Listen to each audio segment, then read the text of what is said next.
Konshens here in the building for Sports and Hip Hop with DJ Mad Max, Live 365, iHeartRadio.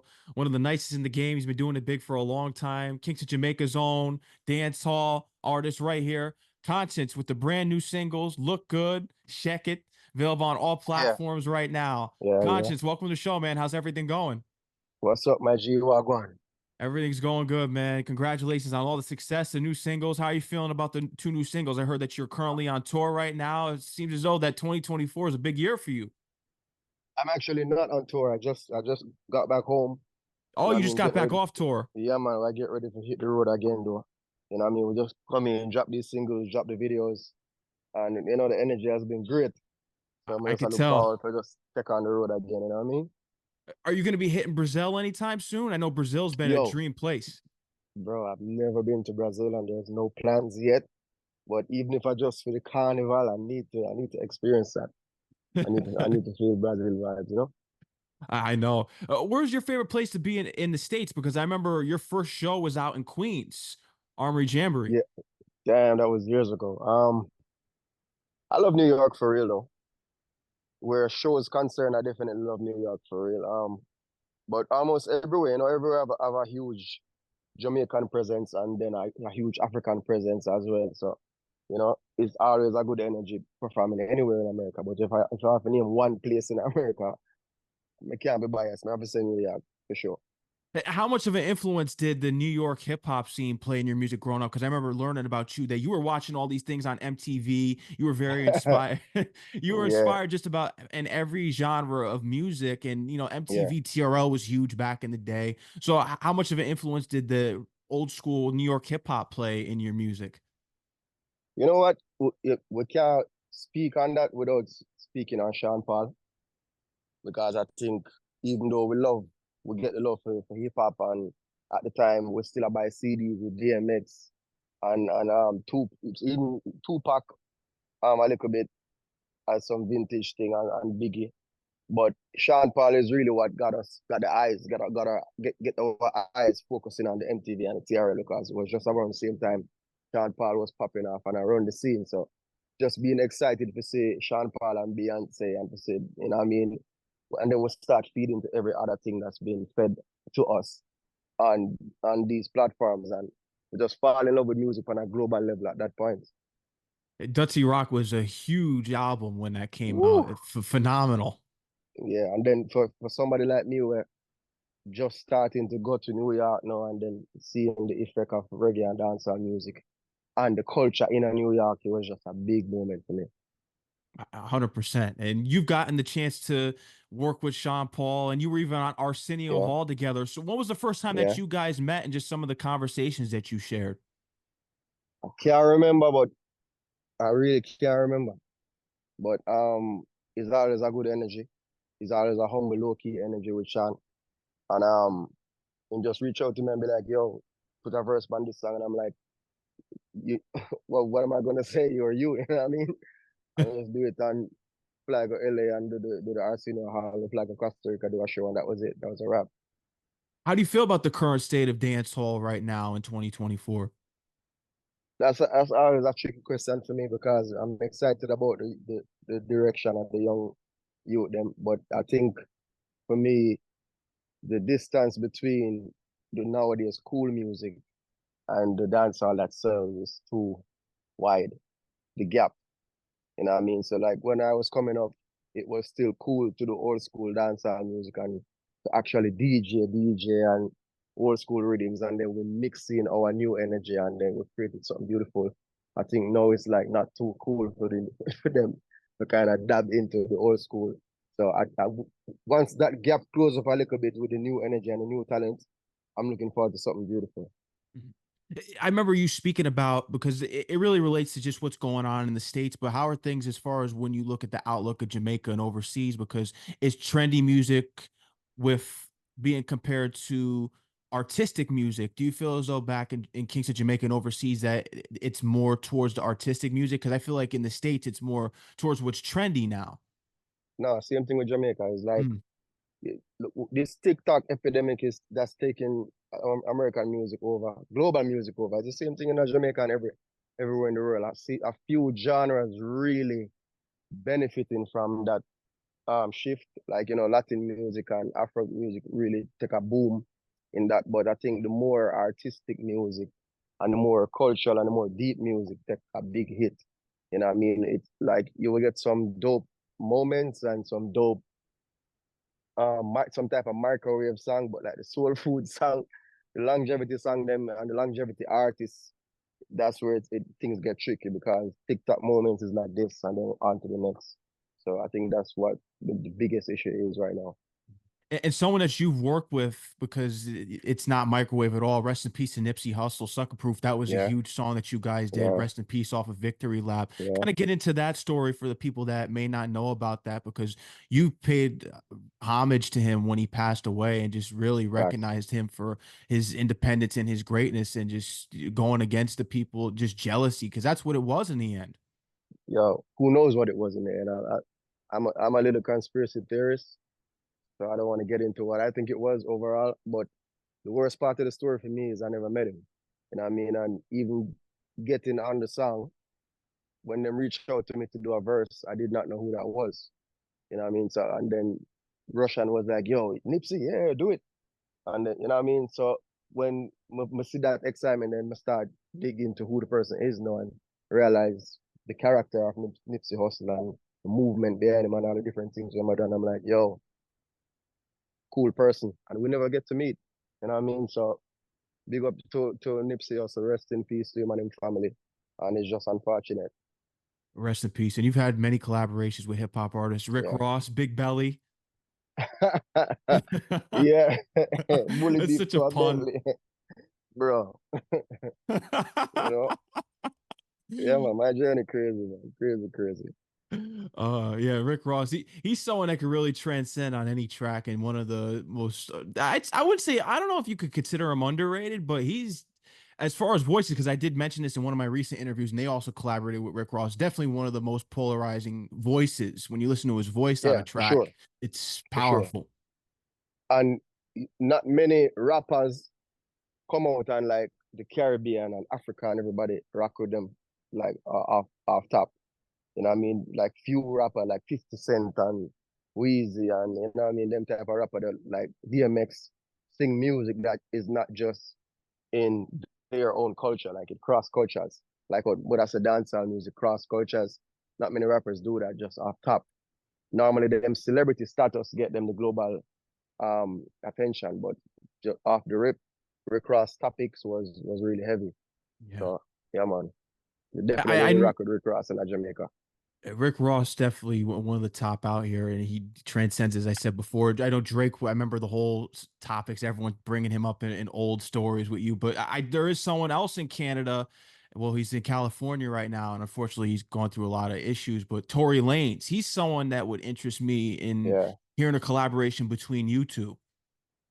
yeah. Tory Lanez wicked, man, wicked, wicked. Unfortunate, what happened to him too. You know what I mean? I'm also a conspiracy theorist where that is Yeah. concerned, but I'm gonna mention it. But young youth, I think misguided. That sometimes when youths, young both male and female, and them come into money and fame and status, it's just a crazy world and like a simple mistake or you know what I mean, a simple misjudgment or you just do something wrong can be the end.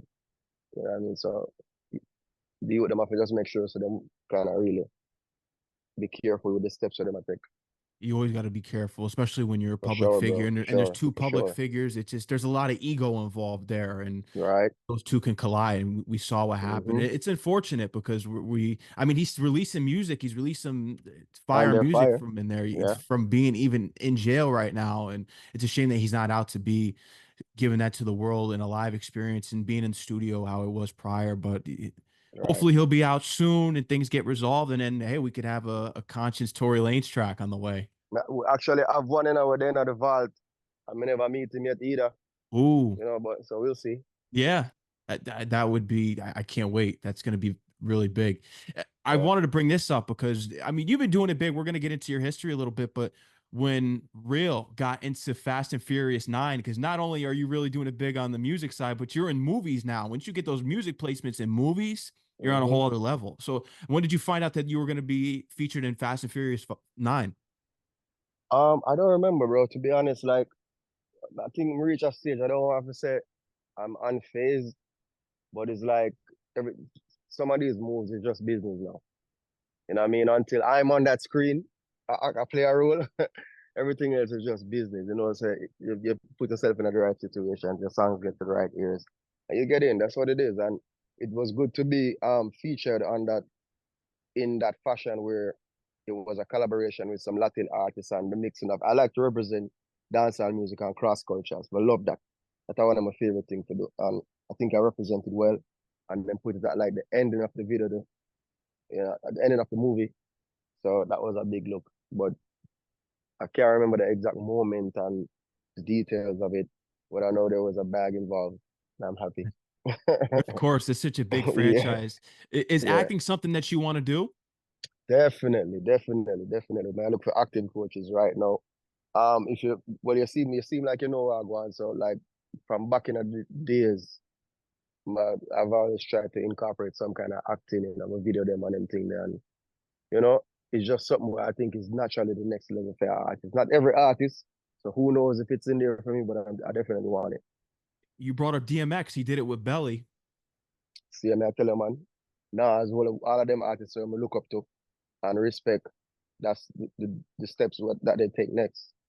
You know what I mean? So let's see. I could definitely see you playing in a movie. That would be, I know that's going to be a major achievement for you. Yeah, I yeah, mean, just when we look at, because when it comes with acting, but even in your earlier career, you were someone that was an introvert, which was interesting to learn about. So when did you break that mold for yourself as a creative and an artist to the point where you were comfortable and came out of your shell? I'm still kind of there in my shell, bro. But I feel like I think the the meaning of the music, like it started to mean more to me when I realized what it meant to people.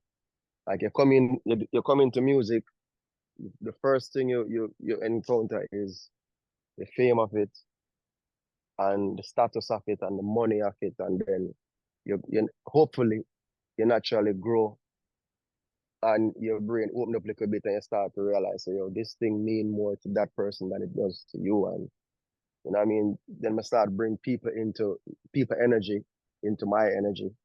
And I start love people. So me being an artist is not even so much my expression alone, but more of a sharing of expression. Like me I feel your energy, I feel mine, and I feel what my energy mean to you. So that's what kind of take me out of the introvert vibes a little bit. And I like to describe myself as a introverted extrovert, if that makes sense. And I mean, I be switch up, yeah, turn on so and turn right off. You know what I mean? It does make sense because you know, even though you're still yourself, you have to play the role as being a performer. I know what you mean, and you're still yourself at the end of the day when you're off the stage. Right. And I like to see it. I like to watch videos and see how my behave on the stage and see how what happen when I flick that switch and I get out of myself. I like to watch it, so that make it even more fun for me too. Yeah. And coming up because you were in Kingston, Jamaica, born there, then you had your time in Sherlock, and it's interesting that your father was in the military. I heard. Yeah, yeah. Wow. No, that definitely So was an interesting story to learn about, and just how there was a lot of authority around when you were a kid too, and that might have been what led to the rebellion side of you, because I know you've talked about it being revolutionary, because that's something that's so important. That's why you're so successful at what you do, because you know the difference between dancehall and reggae, where dancehall is more the little brother and reggae is the more big brother that's yeah, focused. yeah. I think that's the definitely best of both worlds are the worst of both worlds too. You know what I mean? Growing up as a young youth between the ages of like I would say from me know myself, age 4 to like age 11, growing up on literally on a military base. And then the first place me live outside of a military base is Sherlock Crescent in the middle of Sherlock and Brook Valley War. So you go from hearing gunshot and know say this is military government gun until you move to Sherlock when you hear gunshot a different type of ball game. So it was like a fast crash course, eye-opening vibes, and the thing that even contributes to the person that I am in terms of the way I can maneuver through situations, and the discipline part. met with the indisciplined part, it's like it put me in a nice middle area where I'm actually happy with myself as a person. And you fell in love with music immediately and going with your brother to the Oh studio. yeah, My condolences to your brother. And just because Soldier was huge for you when you two were going yeah, around. Winter was the big breakout song, and eventually getting to Japan. Japan, they loved you. They fell in love with you right away. yeah. I think the breakout song was a song named Pandakana. That was the one that went to Uh, Japan. yeah, yeah. And you nailed it. Like just me looking up to him and doing whatever he wanted to do. So that's how I ended up doing music. Yeah. You know, what I mean, I always been a fan of music, but that's how I became an artist. Just doing whatever he wanted to do. We reached Japan. We did a tour in Japan. I fell in love with being what, how do you say this? I fell in love with crowd appreciation. We can't find a better word for that right now. And we just decided, yo, this is it. Like there's only one part for us right now. We dived in. It was years later now when we decided, yo, solo careers as well. And then winner came and then the whole ball game kicked off a different way. You got the Cash Flow Studios too. Then a manager at the Yeah. time was helping you out. Um, I think cash flow studios we just buy studio time at the time. You know what I mean? We were doing other jobs and then we just buy studio time and hang out with them. We became friends with them too after a while. And then yeah, we just naturally make the steps that needed to get into the solo vibes. To get to where you are at now currently. and Yeah, and like I said before, my condolences there. It yeah, has, because I know mental health and depression is something that the people in Jamaica really don't speak on and believe in. Do you think right. things have gotten to the point where they're starting to believe it a little bit more now after what happened to your brother and you just Yeah, speaking on his story? yeah. I think people, like you said, in Jamaica, it was always taboo. It was never something that people be like, yo, these things exist and feel like, yo, if you say, you're depressed, you just, yo, you're sad or something, you get up, go figure it out. And it took a while to learn that that's not how it is. You know what I mean? Because even with me, from knowing what I know now, my brother would still be here because there were clear signs. But just because of how we grow, like we just overlook certain things and never pay them no attention until what happened. You know what I mean? So I think right now it's definitely a topic. It's not where it should be, but it's a topic right now. That's good. No, that there needs Yeah, to be progression because a lot of people are dealing with it and they just suffer yeah. in silence and they're afraid to speak out about it. It's really tough. People really don't know about it unless they go through it. And then if something tragic happens to where they know, now they find out what was really happening to the point where they have to look for the signs. It's unfortunate. Bro, I feel like nowadays, like 9 out of 10 people, 8 out of 10 people are dealing with depression, and the next two acting like they're dealing with depression and messing it up for everybody. So like it's just a crazy time now to be alive and deal with situations and see people dealing with it. Like you want to extend your hand, but people are pretending, and then people who are really going through it will be silent, and it's just wild. You know what I mean? I just encourage everybody to just take a second look for your loved one, even when they're not looking. Just give an ear. Sometimes that's all it is. I think social media plays a big part in it nowadays too. Hell yeah, yeah. Because you get to sit back, turn your phone on, and see everybody's good moments. And you look at your moments and like, yo, why is my moment so bad? And it sends people into that hole. So that's even another topic I came to, like put the phones down a little bit and live. I agree. It's negative when you go on social media because you're comparing your life to someone else's. You have to focus on your own life and just build yourself up. And a lot of times, social media and the algorithms drive off negative. Oh It's my almost God. they want to put you in a dark place. Yeah, it's not just you're watching somebody else's life, but you're watching somebody else's best moments. You know what I mean? You're watching back to back people's best moments. Like that make you really look at your life and compare. I've spoken to so many people where like they get to certain ages and then they accomplish certain things and you're like, yo, this person and that person already has this, and this. Why I don't have it? And that it starts this. You know what I mean? And you're someone that's never been because I know people have brought this up before that you've never beefed with an artist, and that's great. And that's because when we relate to the term badman, that's the envy and the jealous Oh, bad jealousy, right? mind, yeah, yeah. You're never that. That's why. No, I've had run-ins with artists. I never fully beef with an artist, but I think for me, it has never really been malicious. It has never really been a real beef. You know what I mean? People have disagreements and you outgrow them. But as soon as I realize like something is serious and somebody don't like me for real, there's no playing no game and doing no songs back and forth. That's just me though. I really believe in that part there. Yeah. And recently Yeah, too, because Vybz Kartel, he's a big inspiration for you. You got to collaborate with him. You have a song with him. He just recently got released. So how do you think that's yeah, going to have an impact on dancehall now? Do you think that he's going to be back in the studio and things are going to be yeah. really on the up and up? All right. I'm as a fan, I'm excited to see what he's gonna do creatively where music is concerned because um it's tricky, it's a different time.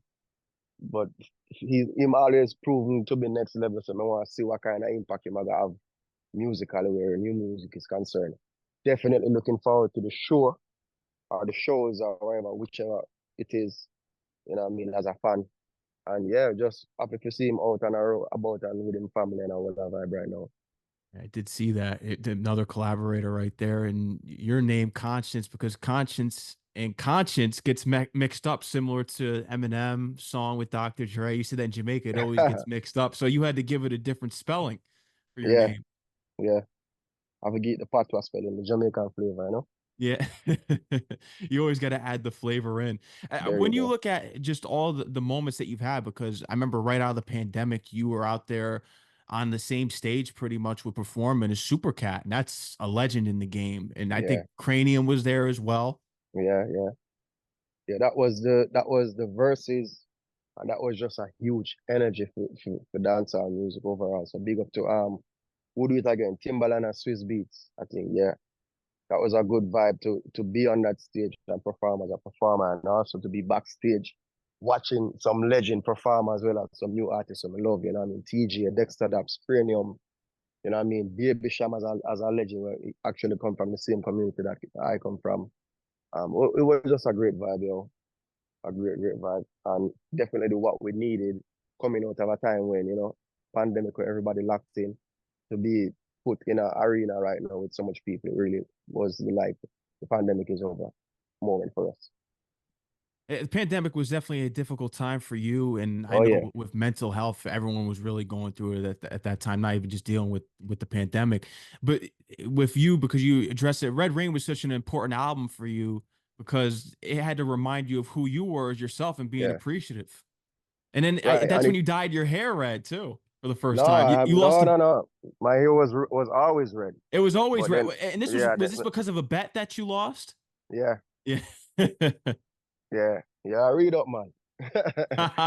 Yeah, I lose a bet and I lost a bet just before a video shoot. I didn't realize that it was before a video shoot. And I had to do the video with the red hair, and then after that, I couldn't go back to black and people not recognize me. So my first work with the red, and I've been stuck with it for all these years. Sometimes I got black, and then people are like, "All right, cool," and then I just go back to it. But Red Rain now, it not only was it an album that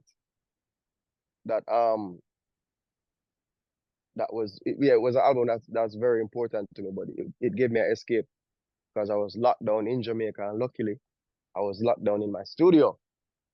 So Red Rain is basically the product of that, the therapy.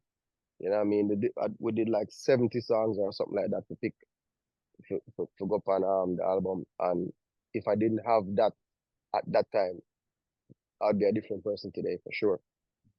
And that's good that you were able to lock in and focus in there. And Yeah, you tackled sobriety on there because that was a tough time. I heard that you were drinking as well. yeah. Drinking too. We're still drinking, everybody drinking, but that particular time it was just too much. You know what I mean? So I definitely made progress since then. That's good. I'm glad Yeah, to hear that. I mean, you really been doing it, especially with working with Shaggy. That's another idol of yours, and he's someone that's really transcended the mainstream. When you look at the mainstream yeah, success he's had yeah. with Hot Shot, that was a huge album. You said when working with him, it was like going to school. So, what was the most Cool, important bro. gem that he showed you when working, or just So told you?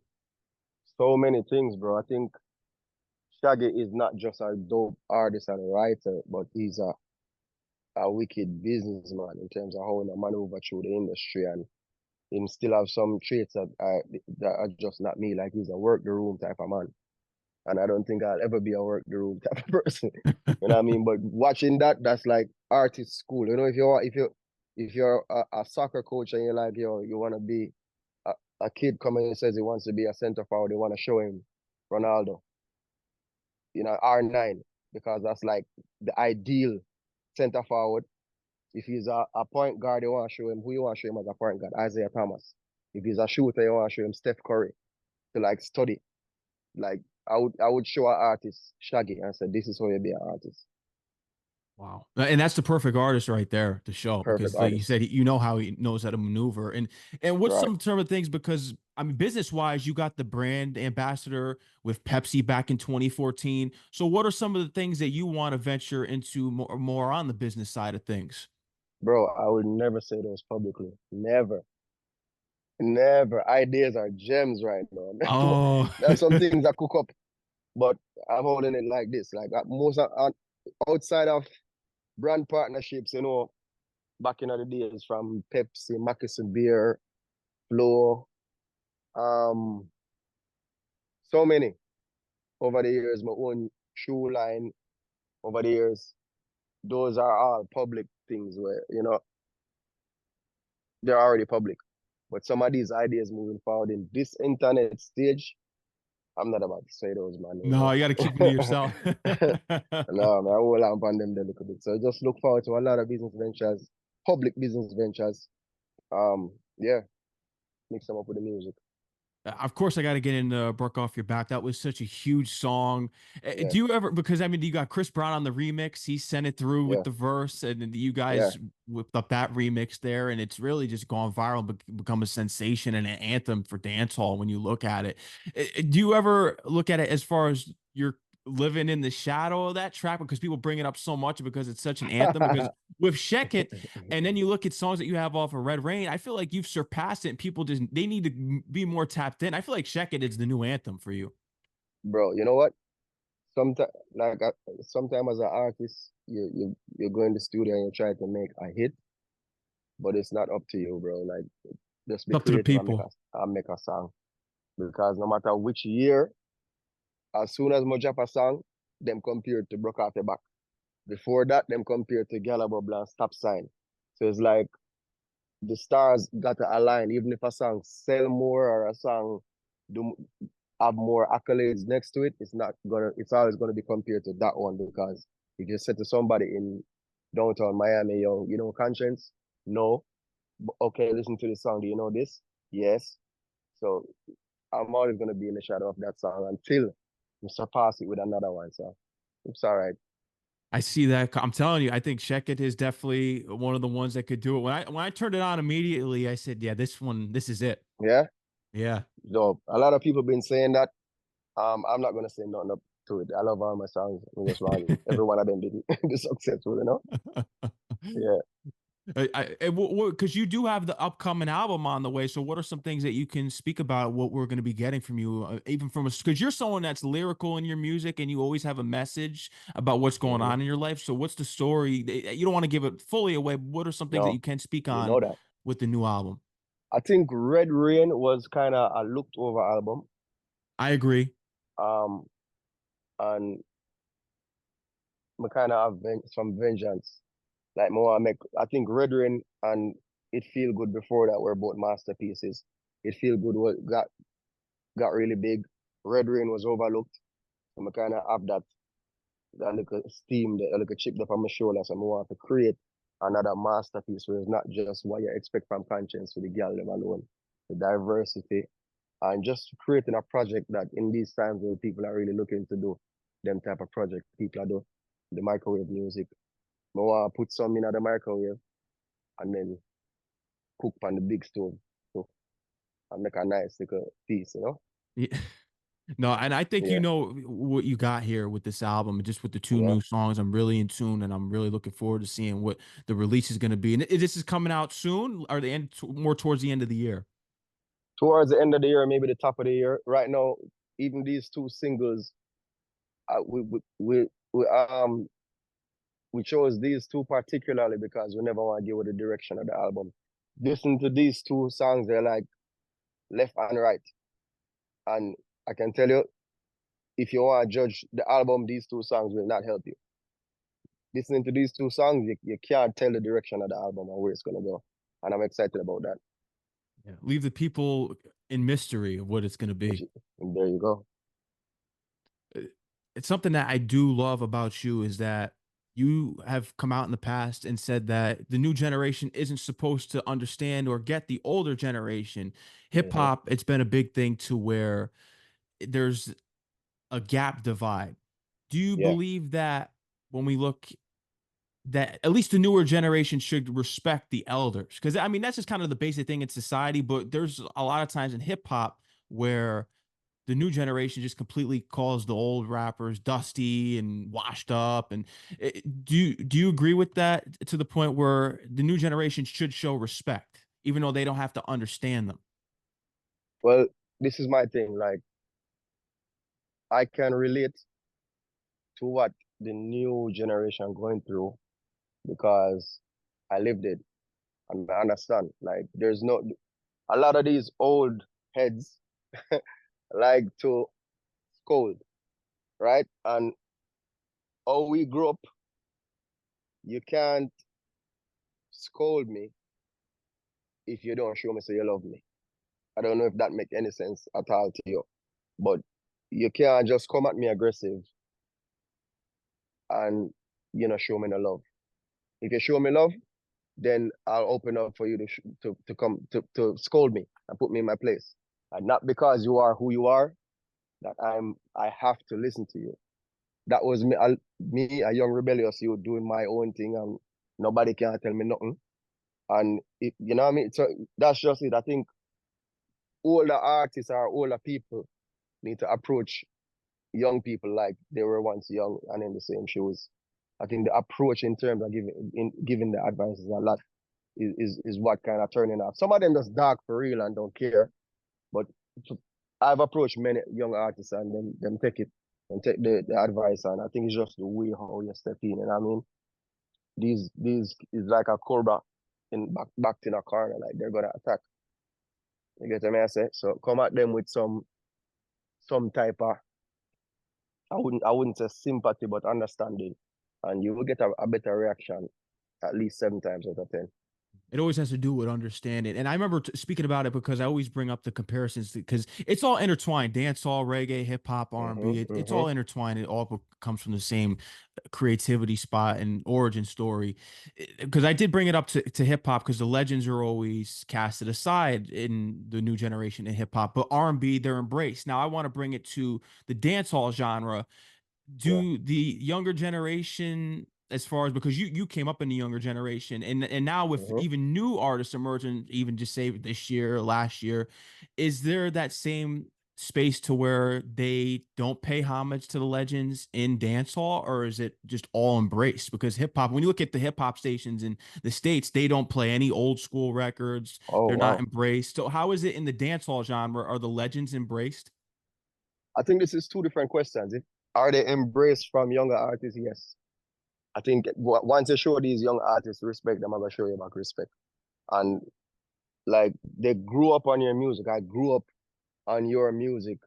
So now that I'm approaching you as a superstar with I'm a star, I expect you to embrace me. And if you don't embrace me, then it becomes a case where I'm scared.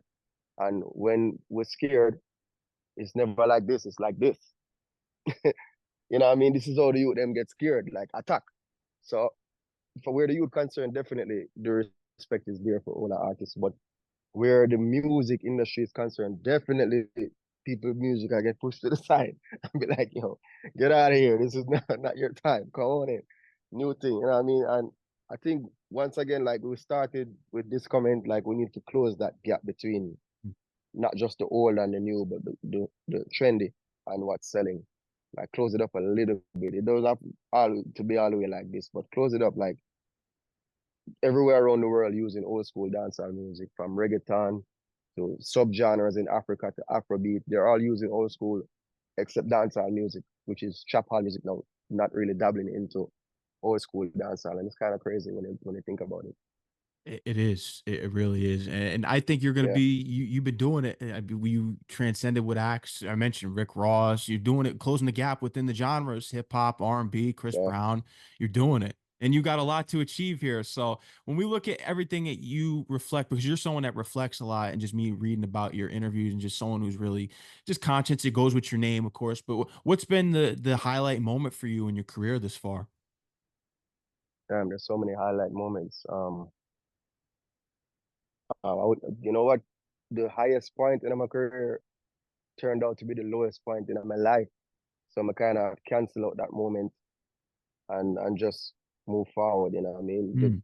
I think my most successful song broke off your back when I'm supposed to be living on the higher that. Then what happened with my brother happened, and then we just dive in. You know what I mean? So, but in terms of the highlight moment, there's not one moment I can list and be like, this is the moment. There's been so many moments. It's been a good ride, and I'm looking forward to some more years in this and just being in love with music and people and this energy that I'm blessed to be a part of. And I actually get paid to do this. Like it's pretty crazy to think about it. It is, and you're real successful, and you know what you're doing. You got a lot on the way here, man. Conscience. Yeah. Is there anything else you want to let your fans know? Anything else that you want to touch on that we didn't cover here tonight? I just want to say big up to you and big up to all of the fans who are listening and watching and show love over the years. I got a lot more music to give to you and then some artists to give to you and then who knows what else. But thank you so much for all the support over the years from me and my family. Bless up. Thank you for all the music, Conscience. I appreciate you. Thank you for all that you do. You're welcome anytime on the show. I got the two new singles in my rotation. Yeah, Shout out to El yeah. Nice for getting us connected. I'm looking forward to the upcoming album. Respect, bro. Definitely. You already know. They can follow you on Instagram and Twitter at Conscience. Make sure you tap in with them, please. Yeah, man. Konshens. Konshens. He says conscience, but me, I say conscience. Is it? Big up on There, yourself. Conscience. All right. Bless up. All right, Conscience. Enjoy the rest of your night. Yeah, respect, bro. Peace. Peace.